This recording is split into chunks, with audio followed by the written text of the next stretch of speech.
In this video, I will discuss some system of particles problems from previous year's question papers of IIT JEE.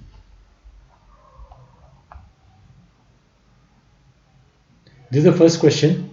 Two blocks of mass 2 kg and capital M are at rest on an inclined plane and are separated by a distance of 6 meters as shown. The coefficient of friction between each block and the inclined plane is 0.25.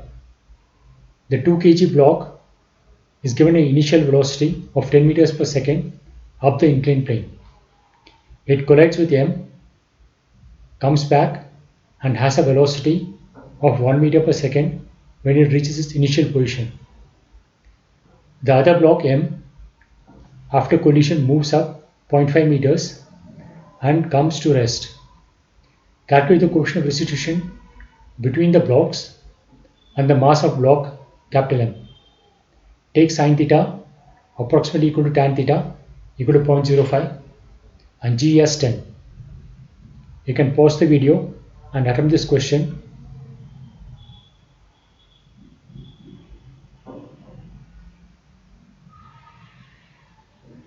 Here is the solution. So initially this 2 kg block is given a velocity of 10 meters per second up the inclined plane. So at initial time, that is at t equal to 0, this block is given a velocity of 10 meters per second and this capital M mass block will be at rest if the friction force is sufficient enough to keep it at rest. So first you have to figure out that. So the forces acting on this capital M mass are the weight mg downwards, normal reaction perpendicular to the plane and the friction force along the plane. Normal reaction is mg cos theta because mg will have two components. Mg cos theta is normal to the plane and mg sin theta is along the plane downwards. Friction force should be equal to mg sin theta if this block has to be at rest. And the maximum value of the friction force is mu into the normal reaction, which is mg cos theta. And this friction force should be greater than the weight component acted downwards for it to be at rest. So this we have to check whether it's true or not. So for this to be true, mu should be greater than tan theta. Mu is 0.25 and tan theta is 0.05. So this condition is satisfied. So the block M is stationary before collision.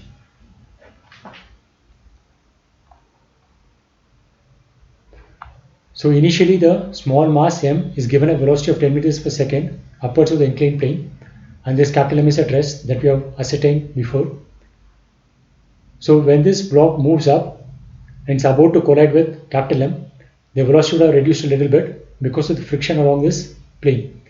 So first we have to find the velocity with which this small m collides with this capital M. To do that we can use the energy equation. The energy at this level, at this place, should be equal to the energy at this point. So the energy at this point is half m u square, the kinetic energy. That should be equal to the work done against friction from here to here, plus the gain in gravitational potential energy. This is a height difference. The earth is somewhere here and this height, this distance is around 6 meters. So this height will be 6 tan theta, where theta is this inclination, plus the kinetic energy of this small m when it reaches this point before collision will be half m v1 I square. I stands for the condition before collision. Work done against friction is the friction force, that is mu into normal reaction into the distance. Now normal reaction is mg cos theta, so m is there throughout, so m can be cancelled. U is 10, friction force is mu mg cos theta, m has been cancelled. Mu into g is, mu is 0.25, g is 10, so mu into g is 0.25. Cos theta, to find cos theta we can use this one, cos square theta equal to 1 minus sin square theta, and sin theta is 0.05, so cos theta is approximately 1 and h is 6 tan theta. So all the quantities are known except for the velocity before collision of small m, that is v1I. So putting the numbers, we get v1I as 8 meters per second. So this block from 10 meters per second, when it's about to collide with capital M, the velocity has been reduced to 8 meters per second. And after collision, this small m mass returns back and when it comes to its initial position, the velocity is 1 meter per second. That is given in the question. So what is the velocity of this small m after it collides with this capital M? That can be found again by using the energy equation. So the energy at this point is mgh plus half m v1f square. v1f is the velocity of small m after collision. v1I is the velocity of small m before collision. That should be equal to the energy at this point, that is half m 1 square plus work done against friction. So h is again 6 tan theta, and then work done against friction is mu mg cos theta into the distance star, that is 6. M will cancel throughout. So all the values are known. From that we get the value of v1f as 5 meters per second. So before collision is 8 meters per second. After collision, the velocity of small m is 5 meters per second.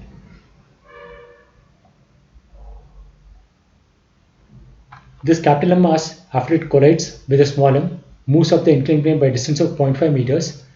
So to find the velocity of capital M just after collision, we can use the energy equation. So half m v2f square is the kinetic energy of the capital M just after collision. That will be equal to the gain potential energy, gravitational potential energy. It moves up by a distance of 0.5. So the height gained is 0.5 tan theta. Plus the work done against friction while traveling the distance, that is the friction force mu mg cos theta into the distance 0.5 meters. So capital M can be cancelled throughout, and all the numbers are known except for v2f. So v2f is root 3 meter per second. So the velocity of capital M just after collision is root 3 meter per second. And during collision, the momentum is conserved. So the momentum of the system, that is small m plus capital M, should be conserved. Initial momentum is only the small m is moving, so the initial momentum is m into v1I, and the final momentum is the velocity of small m is in the opposite direction, down the inclined plane. So that's why you put the negative sign, m into v1f with the negative sign, and capital M is moving upwards, so m into v2f. So m value is known, v1I and v1f we have calculated earlier. From this we get the capital M value as 15.01 kg. And coefficient of restitution during collision is negative of final relative velocity by initial relative velocity. This velocity of 2 capital M with respect to small m divided the initial relative velocity of capital M with respect to small m. All these velocities are known. So putting the values, we get the coefficient of restitution as 0.8415.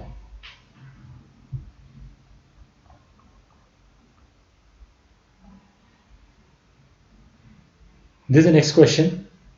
A car P is moving with uniform speed of 5√3 meter per second towards a carriage of mass 9 kg at rest, kept on the rails at point B as shown in the figure.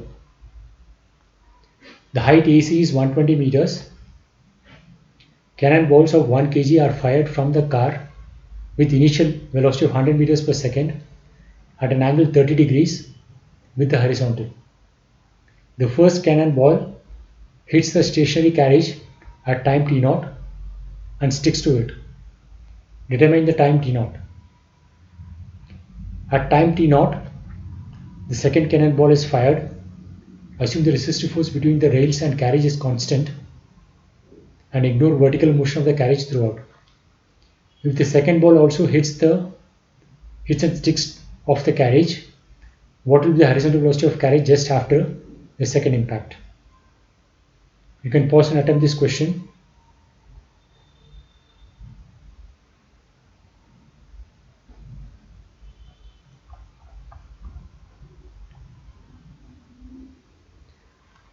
So the car is moving with a velocity of 5√3 meter per second, and it fires a cannon at an angle 30 degrees with the horizontal at a speed of 100 meters per second, and this speed is relative to the car.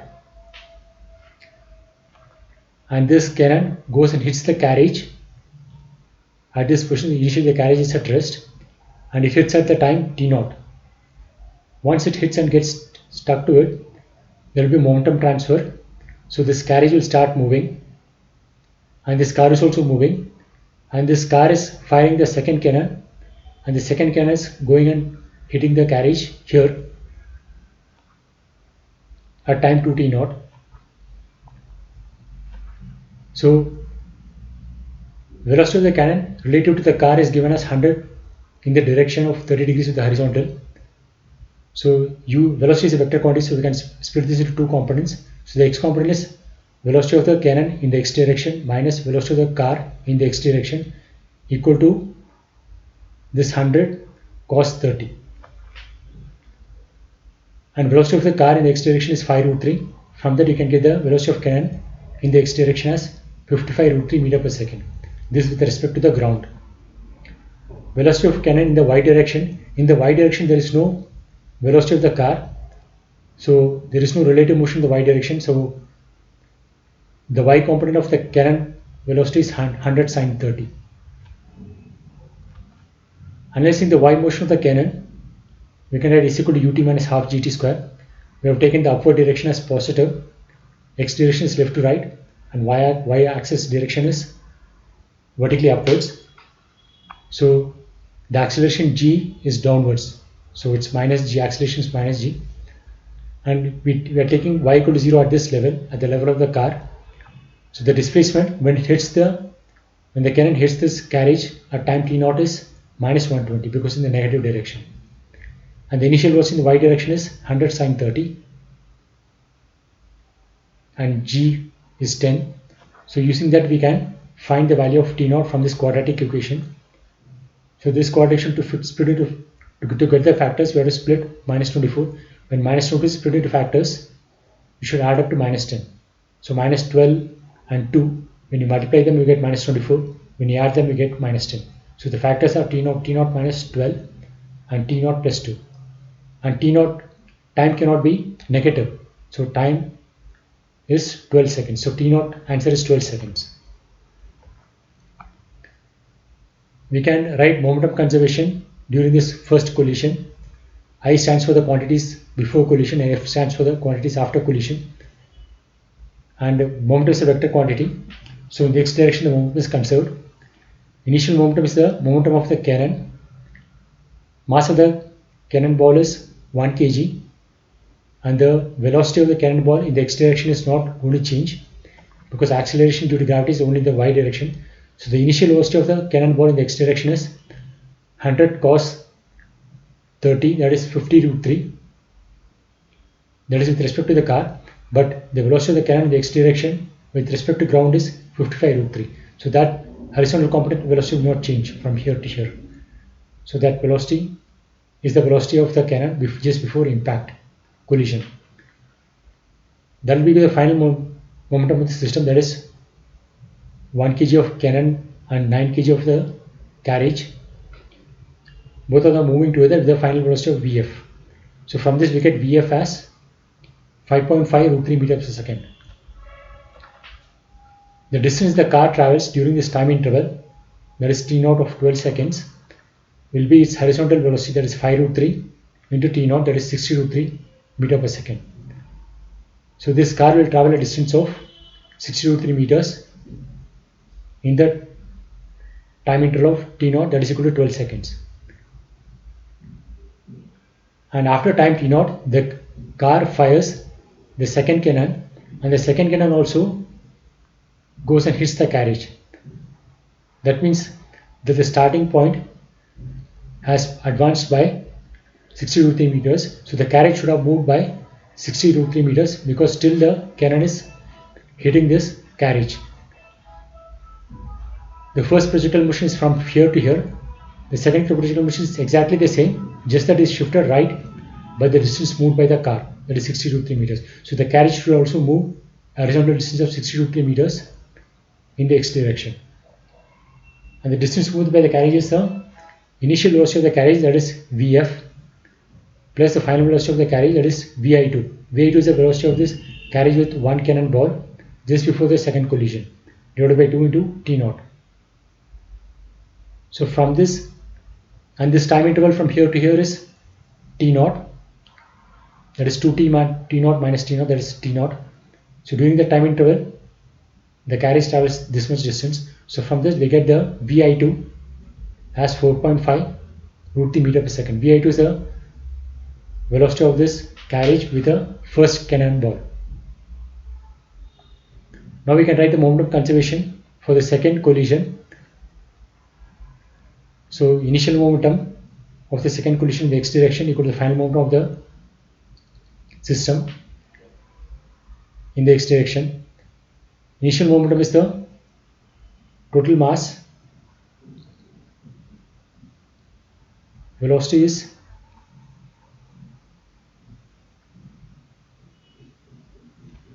this is the momentum of the cannonball, that is velocity is 1 kg and the velocity of the cannon is 55 root 3, same as the one that's being used here, velocity of the cannon plus the velocity of the momentum of the carriage with first cannonball, that is 10 into 4.5 root 3.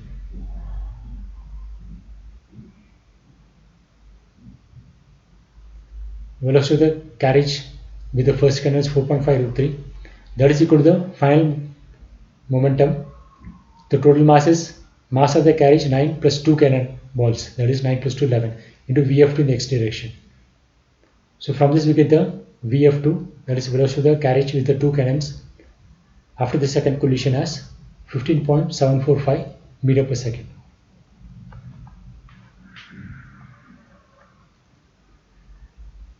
This is the next question.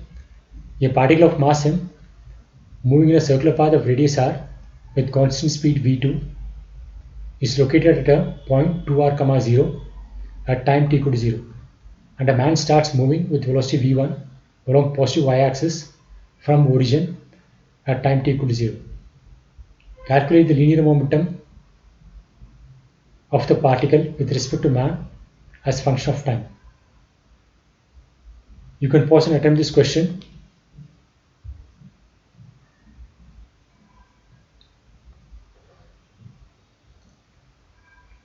Here is the solution. So the particle is here initially and is moving in a circular path. The speed at this point is v2, and at the same instant a man from this point is moving in the vertical direction with the velocity v1. So let us take a particular time instant in which this particle will move from here to here, and let that happen in time t.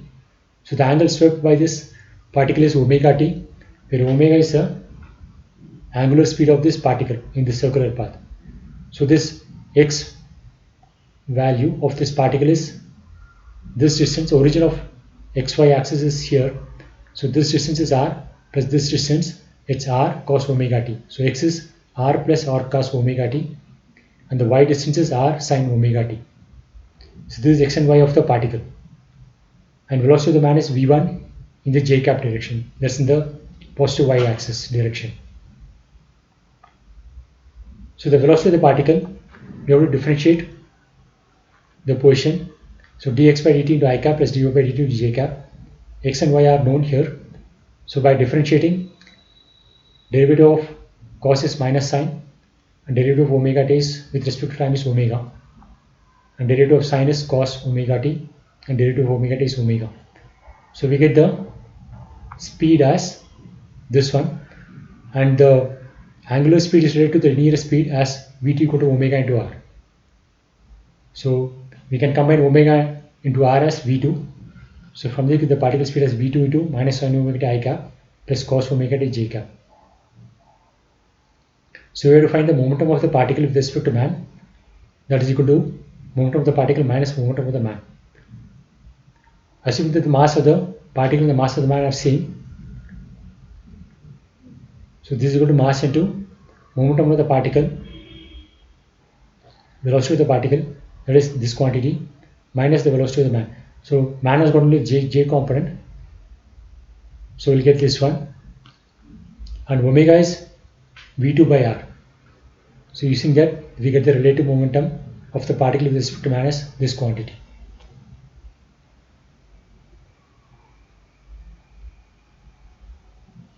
This is the next question. Two particles, 2 point masses m1 and m2 are connected by a spring of natural length L0. The spring is compressed so that 2 point masses touch each other and they are fastened by a string. The system is moved with a velocity v0 along positive x-axis. When the system reaches the origin, the string breaks at time t equal to 0. The portion of mass m1 is given by x1 equal to v naught t minus a into 1 minus cos omega t, where a and omega are constants. Find the position of second block as a function of time. Also find the relation between a and L naught. You can pause and attempt this question.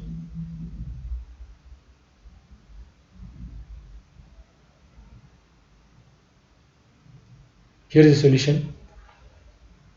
So the two masses m1 and m2 are tied together and they are moving with the velocity of v naught.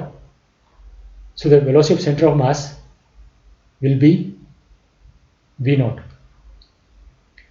and x of center of mass is v naught into t, and at time t equal to 0 it is passing through origin, so the integration constant here is 0.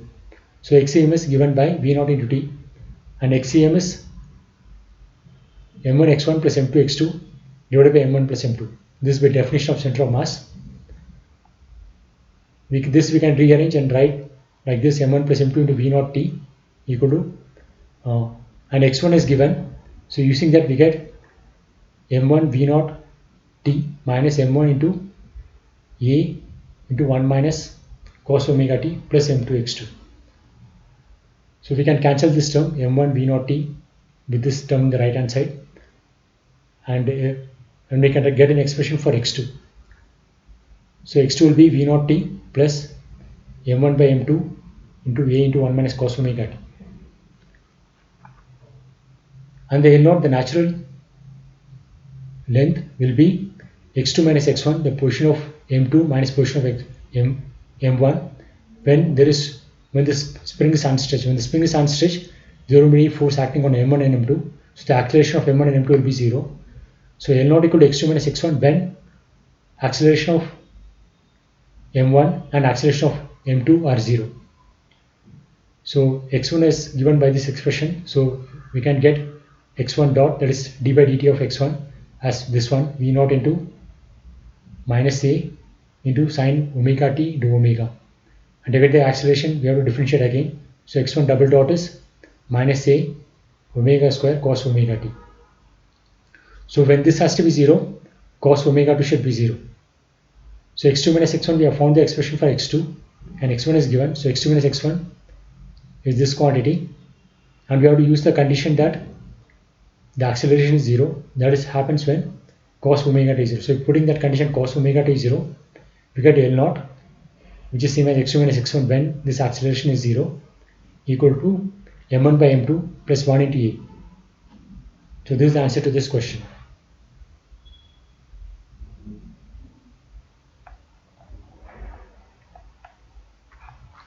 This is the next question. There is a rectangular plate of mass m kg and dimensions a comma b. The plate is held in horizontal position by striking n small balls, each of mass m, per unit area per unit time. These are striking in the shaded half region of the plate.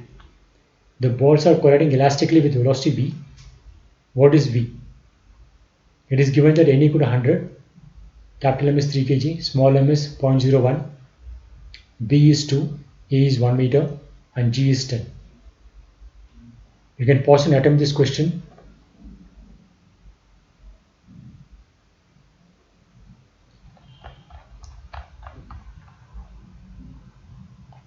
So this is a solution.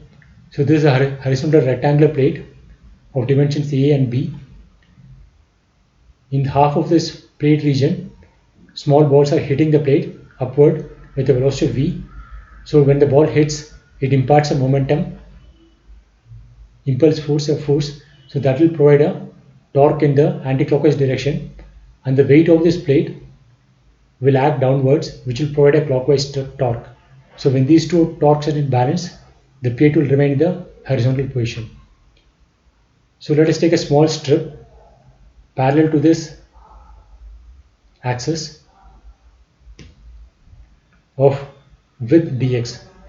So the force due to the impact of the small balls hitting this strip is the momentum impulse, that is 2mv. The mass of the ball which is hitting this plate is m and the velocity is v, and after hitting the plate elastically, the direction will reverse, but the magnitude of the velocity will be same. So its change in momentum is m into v minus mv, because initially the velocity is upward and after hitting the velocity is downwards. So if you take the upward direction as positive, after hitting the velocity is minus v. So the change in momentum is 2mv for a single ball. So the impulse is 2mv into the number of balls hitting this strip. The number of balls hitting this strip will be fraction of this area compared to this area. So that is dx divided by b by 2, that is a fraction, into the total number of balls, that is m. So this is the fraction of balls hitting this strip. So to get the torque, because of this force, we have to multiply with the distance. The distance from here to here is x, so x into df. So this is the torque because of the balls hitting this small strip. To get the total torque of all the balls, we have to integrate this expression from x equal to b by 2 to b. So we just have to integrate this quantity. Here it's x dx. So when you integrate, we get x square by 2, and the limits are b by 2 to b. So this is the expression for torque, and this is the torque because of the balls hitting this plate, and this should balance the torque generated by the weight, that is mg, which will act in the middle of the plate downwards, and that will be at a distance b by 2. So mg into b by 2. So these two torques should be in balance. This expression can be reduced to this one. So all the quantities are known, all the values are given. So from this we get the value of velocity as 10 meters per second. So the speed with which the small balls are hitting the plate is 10 meters per second.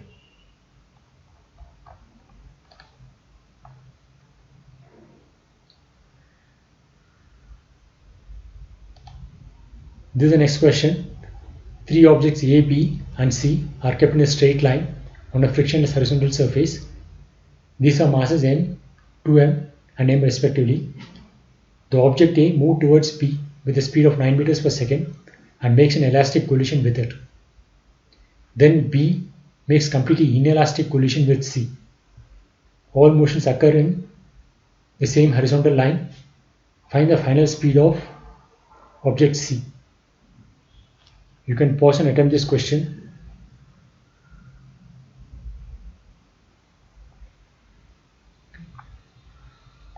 So initially the small mass m is given a velocity of 9 meters per second and it moves towards 2m and it collides with it. And after collision, let the mass of this A block be A, and after collision let the mass velocity of 2m be vb. And this 2m moves ahead and collides inelastically with mass m. So since the perfect inelastic collision will go and stick to it, and both of them will move together and let that speed be vbc. So for the first collision, we can write the momentum conservation. The momentum of the system before collision is this mass into 9. That should be equal to the final momentum. So after collision, this mass m is moving with velocity va. So it's m into va, and this mass 2m is moving with velocity vb. So 2m into vb. So from this we get 9 equal to va plus 2vb. This is one equation. This is a perfectly elastic collision, the first collision. The coefficient of restitution is negative of final relative velocity divided by initial relative velocity. So final relative velocity is vb minus va. Initial relative velocity is initial velocity of b is 0 minus initial velocity of a is 9.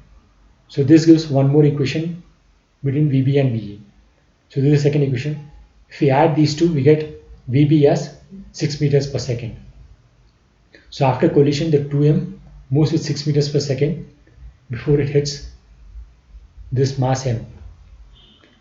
So writing the momentum conservation for the second collision between B and C, we get momentum before collision is 2m into vb equal to, after collision, both B and C will stick together. So the mass of B and C combined is 3m, and they'll move the combined same velocity of vbc. vb is 6 found from here. So from that we get the vbc as 4 meters per second.